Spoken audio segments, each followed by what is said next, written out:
So yun, magandang araw sa inyo lahat dyan. Nagbabalik muli Edward Blackboard TV. So ituturo ko sa inyo kung paano natin gagawing cyborg si Arnold Schwarzenegger katulad dito mga kaibigan. So yun nga mga kaibigan, hindi natin kailangan patagalin pa. So let's go na tayo sa ating monitor. So ito na po yung ating design, si Arnold Schwarzenegger. So unang hakbang dyan ay itong nasa babang layer, si Arnold ay do-duplicate natin. Control J or right click, duplicate layer. So Control J. And then, click natin dito sa unang layer na dinuplicate natin. Control Shift naman and U. So, naging black and white siya. So, ang gagawin natin sa black and white, isi-shift natin siya, sisave natin siya nasa PSD. Alright.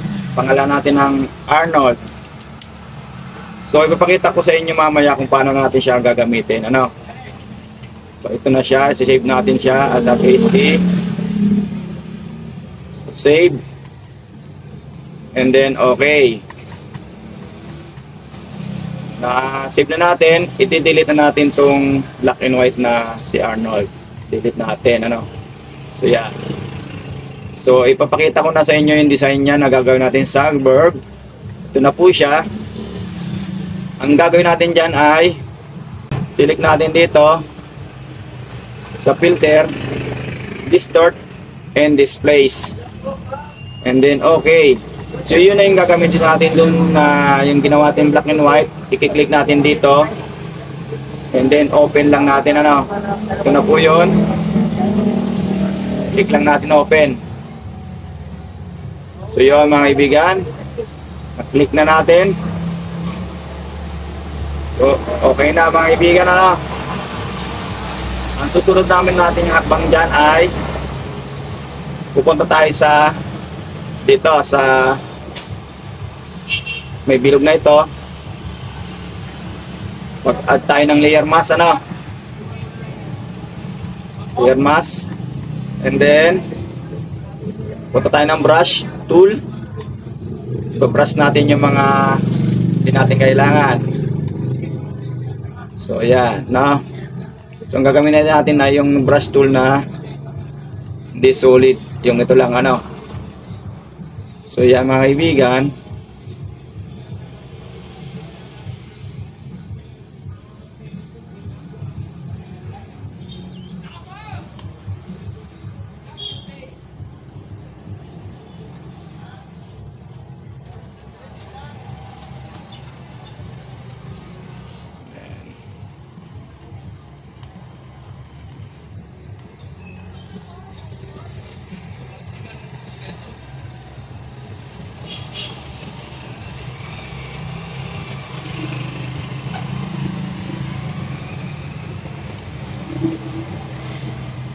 So yan, ayos-ayos silang mga kaibigan.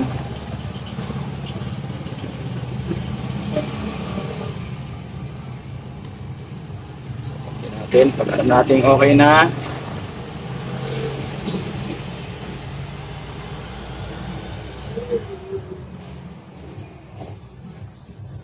Yan. Baliktarin naman natin pag tayo may babalik tayong hindi kasama.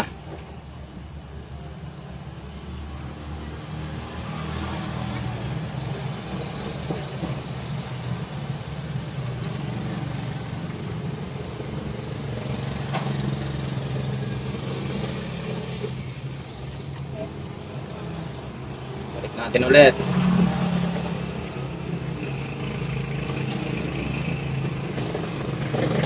So yan mga kaibigan, ganyan lang po ang paggawa ng cyborg. So ayan po mga kaibigan, kita nyo naman,